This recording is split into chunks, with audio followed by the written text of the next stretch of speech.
Okey kelas, tajuk kita pada hari ini ialah cita-cita. Semua orang kena bagi tahu cita-cita kamu masing-masing ya. Ustazah, cita-cita saya nak jadi doktor.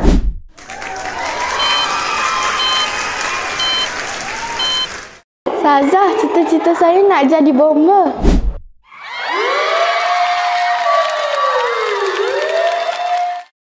Ustazah, saya nak jadi angkasawan.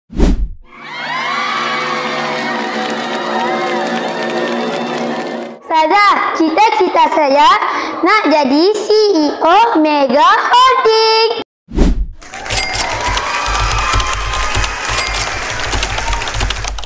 Ustazah, cita-cita saya nak jadi pemain bola.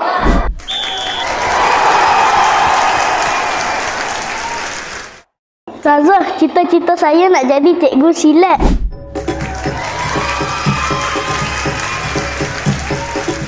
Ustazah, cita-cita saya nak jadi artis.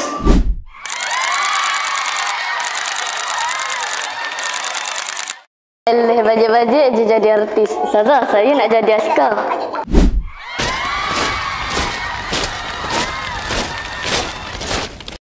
Ustazah, cita-cita saya nak jadi Korea.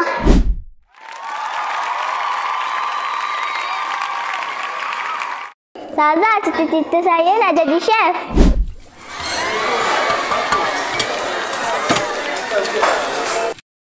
Ustazah, cita-cita saya nak jadi cikgu.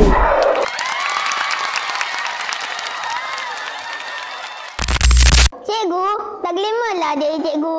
Jadi artis baru lah glamour. Amak, kenapa nak jadi cikgu? Gaji dia kecil. Baik jadi CEO macam aku. Boleh beli kereta mewah. Ha ha ha ha ha. Entah Mani, cari kerja gaji besar. Kenapa nak jadi cikgu? Buat tambah stres je. Ya, cukup. Ada banyak yang korang tak tahu pasal kejayaan seorang cikgu ni.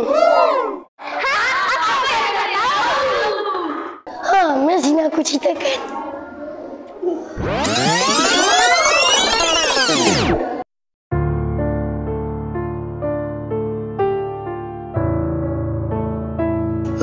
Kosongnya hidup.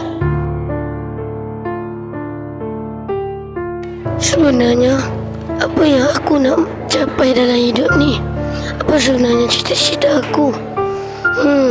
Ya Allah, tunjuklah aku jalan.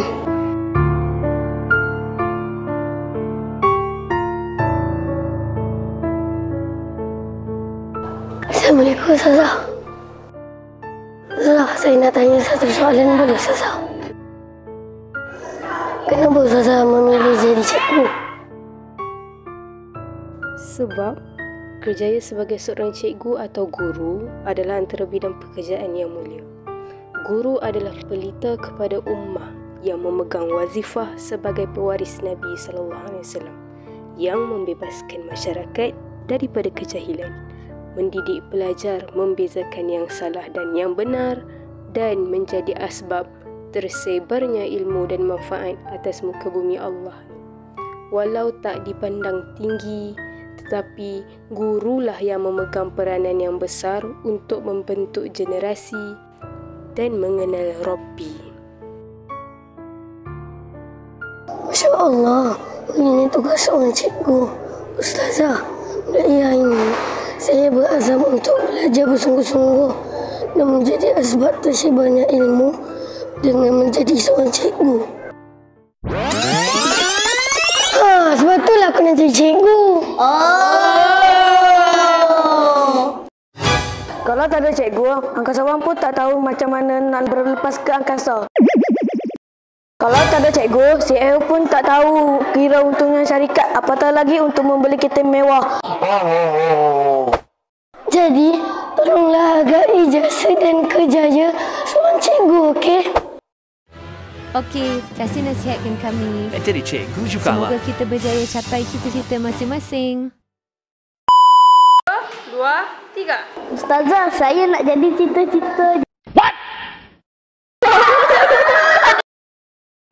Ustazah, saya angkasa. Ustazah, cita-cita saya nak jadi mega hoarding. NANI?